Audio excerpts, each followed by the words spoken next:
You need to know what their problem is, right? You just giving them, even if you tell them everything that you do, point A, point B, C, blah, blah, blah, this is the way it's going to work, but you don't know what their problem is.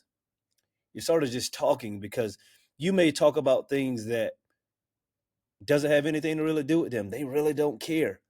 You're an inspiration to our entire organization. Welcome to the Gym Marketing Made Simple podcast. We're going to be talking the done-for-you marketing and sales strategies proven to work with boutique fitness gyms to increase quality lead flow and grow your revenue. Don't try to be a professional marketer and waste tons of money. Let the experts at Lasso do it for you. And now, here are your hosts, Blake Ruff and Sherman Merritt. All right, guys, here we go. Another episode of Gym Marketing Made Simple with Blake and Sherman. Guys, we're excited to chat with you this week because we're going to be talking about offers, right? And I want to be clear, very clear, crystal clear. When I say offers, I do not mean discounts. Here at Lasso, we don't ask people to discount their rates ever. We're not going to tell you to, make less money. But I'm going to let Blake jump off with that. I just wanted to sort of make sure you're clear when you hear offers. Don't turn it off, think like, oh, he's going to tell me to lower my prices. No, we're just talking about the way that you engage people to get offline and in the gym. So, Blake. Yeah, so I think this is a hot topic lately, or maybe just a hot topic because we're in the marketing world, is people, you have free trials, 5 for 5 days free, 2 weeks free, give a month free, book a discovery call, like 90 days, 60 days, 6 week, like, I don't know, who even knows what else there is these days. Win a year membership, right? So what's working and what's not working? So let's just take a step back first and think, okay, what type of person do you want in your gym? And anytime you do, and we say this all the time, anytime you do say free, the person seeing that is essentially opting in for something for free. There's not any monetary buy-in other than simply their time. So they're not highly committed to it, and they're not thinking long term. They're simply thinking, I'm going to give this a shot for 1, 5, 7, or 14 days, or even 1 month, right? So those are not your ideal clients, anyways, and they're probably people that do free trials a lot. If you probably ask them, they've probably done a lot of free trials at a lot of places, and they can't make up their mind, and they don't essentially know what they're looking for. Whereas, and then if you do like a giveaway, for example, right? Oh, it's still along the lines of free. Everybody that's opting into that is free, looking for free, right? Looking for a free year, 6 months or whatever. Everybody else that doesn't win that is just going to be like, no, I'm like, all I wanted was the free thing, right? Like maybe you convert 1 or 2, but you have to look at, you gave away, let's say your member's $200 and it's a 12-month membership, give away $2,400. Are you going to make that back with other people? And if not, then, granted, it didn't cost you any. Well, that's not true. Cost you advertising dollars if you advertise for it. So there is a cost to it. The big thing with offers is you want to make sure that you're getting people in, thinking longer term, and having a process to, I don't want to say like overly qualify them, or just make sure they're the right fit so you're not wasting your time driving to the gym all the time. So what we found is, like, I'll just be blunt, is saying like doing, something like a 3-month kind of like program, because 3 months, and if you go back to Atomic Habits, it takes about 100 days to really create a habit. So if they commit to 100 days, and we have one of our coaches talked about when he signs people up, your goal is to just show up 36 times. If you can show up 36 times to the gym, we know that you're going to get results. Anything less than 36, though, don't talk about how you didn't get results here, because it takes at least 36 check-ins. That way they have a variable of like, I need to do X, right? Outside of that, though, when we're doing 1 class, 5 classes or whatever, people just don't really have that much buy-in. And so the offer is crucial.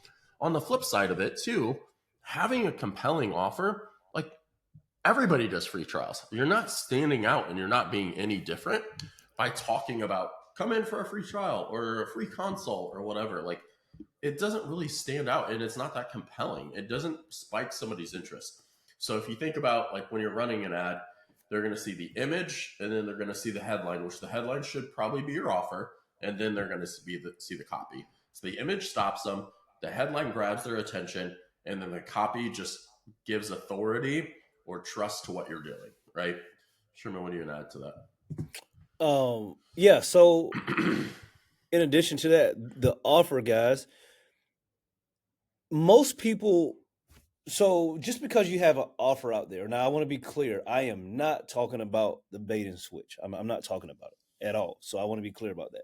But let's just say you're running a 12-week offer, and someone comes in, and you realize that, you know what, something else may be the best thing for them. We always recommend, then you offer whatever the best solution is for them, right? And then if there's one of those people that's wired a certain way and say, hey, I thought I was coming in here for a 12-week offer, don't try to sell me anything else. Well, then you try to, sell them the 12-week offer. But most people, the offer and the picture and the copy gets them in, but once they're sitting in front of you, guys, they don't remember the picture that was on. They don't remember the copy exactly. The copy moved them, the picture excited them. Now, when they're sitting in front of you talking about their goals, you have the obligation to make sure that you're doing the best thing for them, right? So just because you have an offer out there doesn't mean you have to sell it to the person when they comes in if it's not the best thing for them, right? And a lot of times we hear that, someone will be like, well, if I do that offer, what if what if they don't like it or something like that? Guys, it's okay, because at the end of the day, it is our job as gym owners to make sure we do the best thing for the client. So if you're running a 12-week offer, someone comes in and they're like, I can't, 12 weeks for whatever reason, that's a little too long. Can I just start off with a couple months of personal training? You're not going to turn them away and say, well, no, it has to be 3 months. Guys, do what's best for the clients. Always do what's best for the clients. But don't be so stuck on, oh, well, if I put out this offer, that's the only thing I can talk about. You have to make sure that you are going to solve this client's problem, and you explain that to them when they come in. And most people are totally okay with it, guys. So don't get so stuck on the offer that you're afraid to pivot if you have to, right?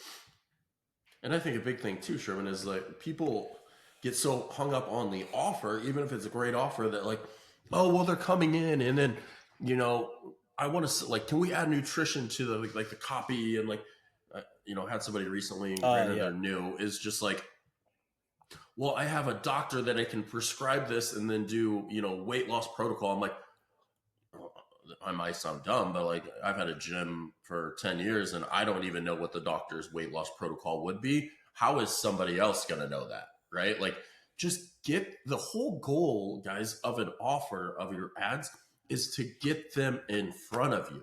It's not to sell them from day one of seeing the ad, right? The whole goal is to give you more people to talk to. Now, granted, like I said earlier, like if you got 400 members, pre-qualify them and make sure they're like ready to go tomorrow, right? Other than that, like you need more people to talk to sell to. Yeah. And so don't get so hung up in like, this has to go over every single detail of my program. And it's not saying that it doesn't say that I do 1-to-5 ratio, and it says 1-to-4. Like people don't remember that stuff. At the end of the day, it's a compelling offer to get people in front of you. So then you become the doctor. Hey, Sherman, man, tell me we should do a podcast of just like mock NSIs role play sometime. Yeah. But Sherman, man, I saw you come in, saw you showed interest. Thanks for showing interest in our strength program. Tell me, man, what you come in today for? What are you struggling with, dude? And then diving into that, and then from there, using the information that they tell you to then be the doctor and the professional that you are, and prescribing them what works best. And I think so many people get hung up in like, well, it's not perfectly exactly what we do. Like, it doesn't matter. Like, it's what gets people in the door. You're not bait and switching them like the old days. Come try our free 6-week. Oh, by the way, it's $5,000 when you come in, but you'll get all your money back if you complete 13,000 steps, right? It's nothing like that. It's getting people in the door that are saying, A, I have a problem. I haven't found the solution. And it sounds like by your ad, you might have the solution for me. And again, like we've said a million times, we don't say anything's for free. So we're not misleading them. Yeah, no, I agree with that wholeheartedly. I think that's a big one. The offer has to entice people in the door first and foremost, and once it does that, it's sort of on you as as a person trying to solve their problem to do what's best for the client always, every single time, even if you may have to pivot a little bit from the offer, whatever that is. And here's the thing, guys. Like, the offer needs to be clear, right? It needs to be sort of concise so people can at least know when they read it. Okay, like, okay, I see what they're trying to get at. I like that. But as Blake mentioned briefly earlier, we don't want to have everything that you do in the offer, right? Check-ins, in-body scans, nutrition coaching, all of that stuff. All of that does not need to be in the ad. Now, we go back, 7-8 years ago, we used to put all that stuff in there. We put exactly what they got, bullet point by bullet point, just so people can know. But we've sort of evolved past that because, again, if we put too much stuff, they're going to say, man, I don't even know what that is. Next thing you know, they're Googling, what is an in-body scan? And now they're thinking like, oh, okay.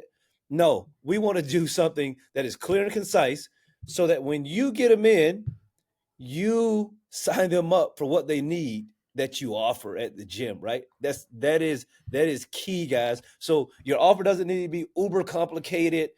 It doesn't need to have every bullet point. Again, I would even advise you, if someone reaches out, you don't need to give them all that info until they're sitting down in front of you so you can talk about the value that you'll be able to add. But doing that over a text message or phone, it is very difficult, almost impossible for the average, gym person. Sherman, I think going forward, we should create a tagline for every single episode. So I'll do this one, and then next one, you can get the next one.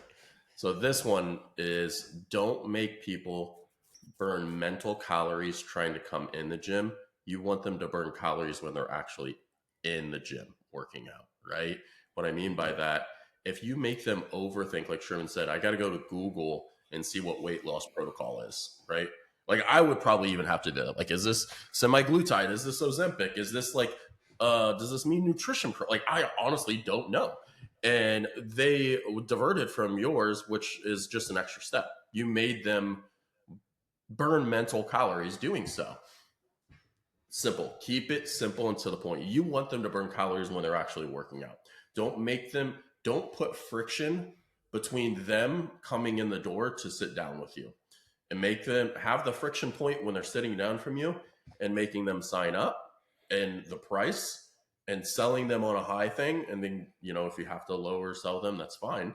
But that's my tagline for this one, is to not make people burn mental calories trying to come in your gym. Don't make it overly difficult. You want them to burn calories when they are in the gym. Yeah, no, for sure. And I believe, yeah, I mean, that's a good tagline. You're more creative with that stuff than me, so well, you better work on it for the next one. I know. I got to start thinking about it. Tagline. But you always think about it. You like listen to a podcast. You're like, that one, that hit home, that like one liner, right? Yeah. No, but you're right though. Yeah, it needs to be clear. It needs to be to the point. Because here's the thing, guys. When there's a percentage of people, just the way they're wired, they're gonna say, "Well, just give me all the info. Just send it to me." Just stay away from that, guys, right? You stay away from that. Talk about, a little bit about what you do, but you need to try to get them in front of you so that you can really dive into the value of your program. And more importantly, you need to know what their problem is, right? You just giving them, even if you tell them everything that you do, point A, point B, C, blah, blah, blah, this is the way it's going to work, but you don't know what their problem is. You're sort of just talking because you may talk about things that doesn't have anything to really do with them. They really don't care. But you don't know that until you sit down, talk with them. What, like, okay, you guys can get me on the sort of sales train. When you're sitting down in the intro, right? Once you figure out what that person's problem is, from that point forward, the only thing you talk about is how your gym solves that problem. Example, if Blake comes to me and says, hey, I want to lose, 10, 15 pounds, man, over the next few months, I got a trip coming up, I'm going to say, okay, Blake, this is how we help people lose 10 pounds. This is how we've done it over the last 13 years. And then I'm going to say, Blake, are you ready to go? After I've explained to him how we do that, I'm not going to take Blake out and say, Blake, look at these Rogue Echo bikes. Blake, we do double unders and snatches. Blake doesn't care about that. He wants to know, how can this place help me lose 15 pounds? That's the only thing he cares about. And I'm going to talk about how we've done that, how we do that, and how we would do it for him. That's the only thing that matters. Because at times I hear people talking about all this stuff that this person doesn't care about because they're just sort of in a flow. That's just quote unquote how they do things, but it's not necessarily the right way. Once you figure out what someone's problem is, you dive into that and talk about how your gym is the solution, right? So figure out the problem, present your gym as a solution. You will change more lives and you'll make more money, which is a win-win for everyone. So, Blake, you have anything to add to that? No. All right. Let's do it. All right, then, guys. Well, hope we added a lot of value to you guys this time. So, as usual, tell a friend to tune in, and we will chat with you guys next week. All right. Yeah. Thank you for listening to the Gym Marketing Made Simple podcast with Blake Ruff and Sherman Merricks. We hope you enjoyed. We believe marketing should increase revenue and not waste money. So book your free call today. Head on over to lassoframework.com. That's lassoframework.com and find the right words, get more customers, and increase your revenue. We'll see you here next time.